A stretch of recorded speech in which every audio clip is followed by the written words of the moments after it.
2025 metais policijai netrūko iššūkių. Siekdama prisitaikyti prie geopolitinės situacijos, dalį savo veiklos policija turėjo nukreipti į rengimąsi veikti krizinėse situacijose. Ypatingas dėmesys kibernetinėms ir hibridinėms grėsmėms, oro balionams, dezinformacijai.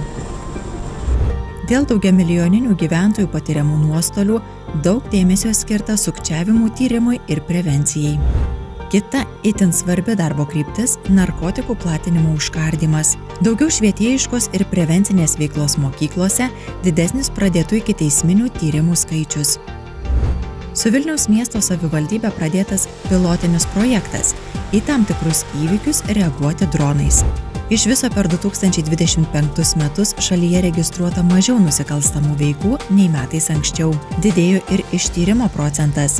Nors tarnyba kasmet palieka daugiau pareigūnų nei papildo policijos sistemą, pernai šis santykis buvo geriausias per pastaruosius kelerius metus.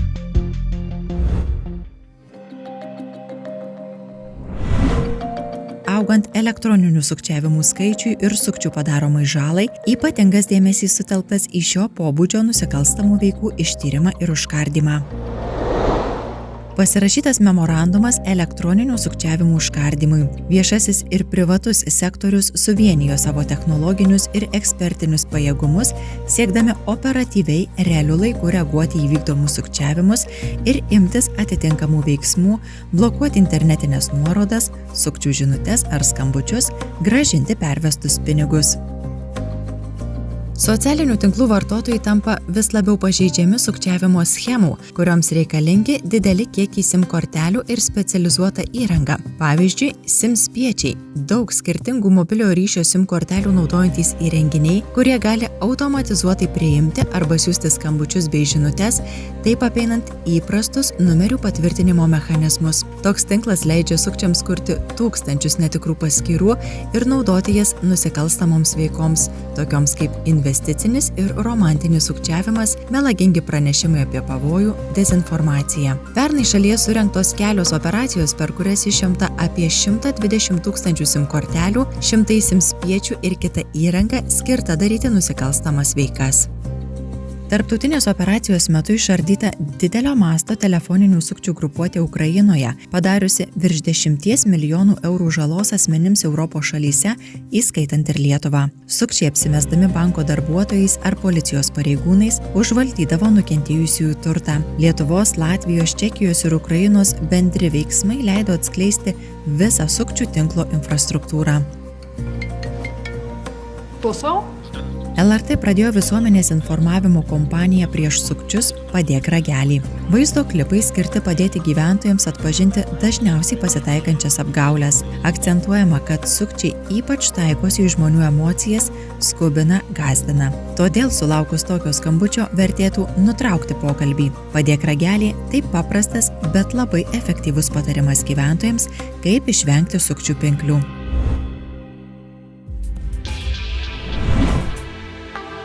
Visus metus augusi įtampa dėl kontrabandinių balionų skrydžių iš Baltarusijos į Lietuvą aukščiausią tašką pasiekė rudenį. Įkurta jungtinė tyrimo grupė apjungusi teisėsaugos institucijų pajėgumus kovai su kontrabanda. Pasienyje buvo sustiprintas patruliavimas. Pareigūnai tikrino įtartinus asmenis, transporto priemones, juose vežamus daiktus.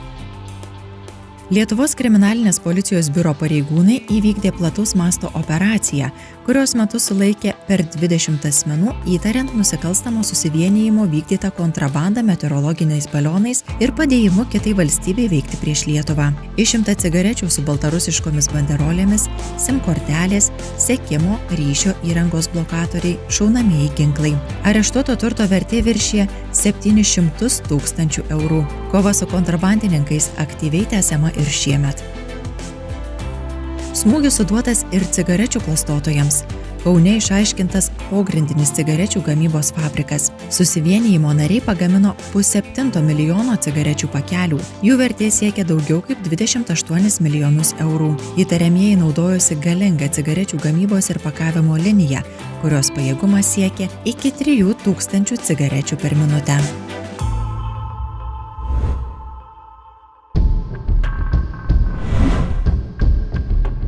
Sulaikyta teroro aktus organizavusi grupė asmenų. Užpernai vasarą iš Vilniaus į įvairias Europos valstybės išsiųstos 4 užmaskuotos siuntos su savadarbiais sprogstamaisiais padegamaisiais užtaisais. 3 iš jų detonavo Vilkike, oro uoste, DHL sandėlyje. Užtaisai buvo valdomi elektroniniais laikmačiais, o jų sudėtyje naudota medžiaga termitas, pasižymintis itin aukštą degimo temperatūrą.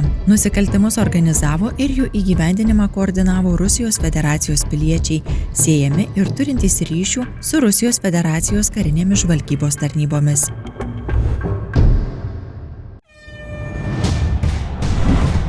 Į Lietuvos ir Lenkijos futbolo rinktinių rungtynes atvykus keliems tūkstančiams Lenkijos sirgalių, Kaune buvo sutelktos gausios policijos pajėgos. Pareigūnai iš anksto derino veiksmus, sustiprino viešųjų erdvių stebėjimą, tikrino atvykstančius asmenis, lydėjo Lenkų sirgalių eiseną iki stadiono. Nors buvo ruoštasi įvairiems scenarijams, didesnių incidentų ar viešosios tvarkos pažeidimų neužfiksuota.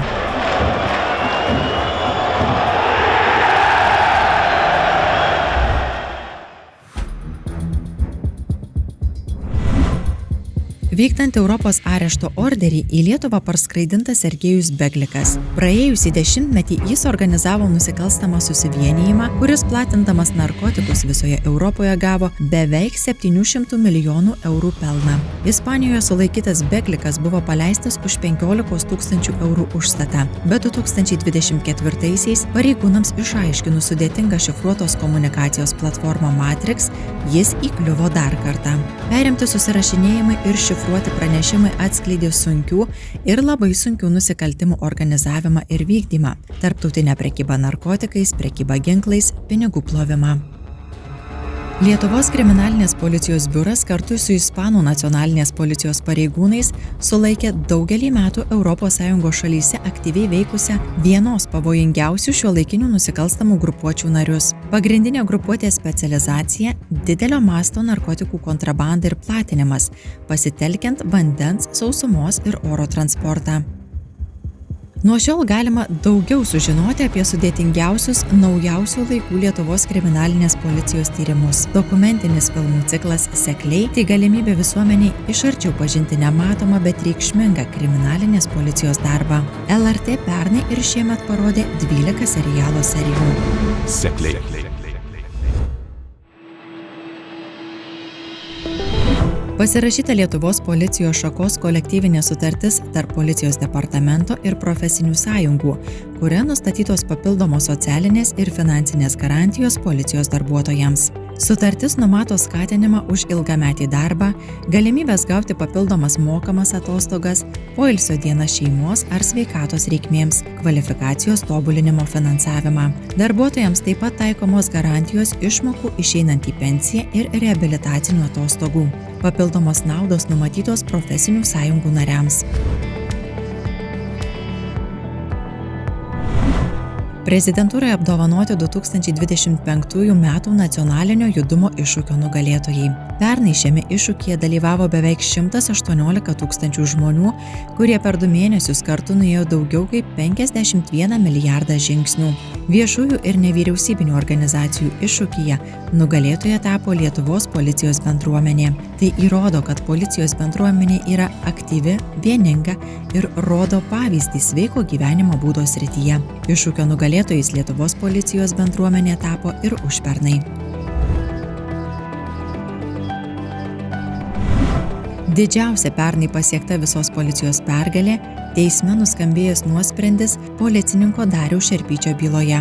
Vilniaus apeliacinis teismas atmetė prokuratūros bei nukentėjusiųjų skundus ir paliko galioti Vilniaus apygardos teismo nuosprendį, kuriuo Darius Šerpytis buvo išteisintas dėl jam mestų kaltinimų moters nužudymų Vilniaus rajone. Viso proceso metu Darius demonstravo ryžtą ir ištvermę, o policijos bendruomenė – palaikymą ir vienybę.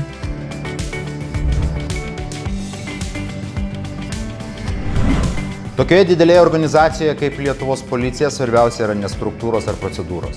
Svarbiausia - žmonės ir jų tarpusavio pasitikėjimas. Be vienybės susitelkimo jokia sistema neveiks taip, kaip turėtų. Todėl praeisiais metais kryptingai ėmėmės kurti Lietuvos policijos žmonių strategiją. Sąmoningai pasirinkome ją rengti ne už uždarų durų, o kartu pasitelkdami bendruomenę. Siekėme ne dar vieno dokumento, o gyvo susitarimo, aiškaus atsakymo, kokią policiją kūrėme ir kokioje komandoje norime dirbti. Nors per pastarąjį dešimtmetį darbo sąlygos pagerėjo, vis dažniau girdime apie pervargimą, nusivylimą, prasmės stoką ir nepasitikėjimą sistema. Tai signalai, kurių negalime ignoruoti. Tapęs vadovu savo išsikėliau paprastą, bet esminį tikslą, kad kiekvienas policijos žmogus jaustųsi komandos dalimi, kad jaustųsi saugus, suprastų dėl ko ir kaip dirba, matytų savo darbo vertę, didžiuotųsi tarnybą ir jos prasme.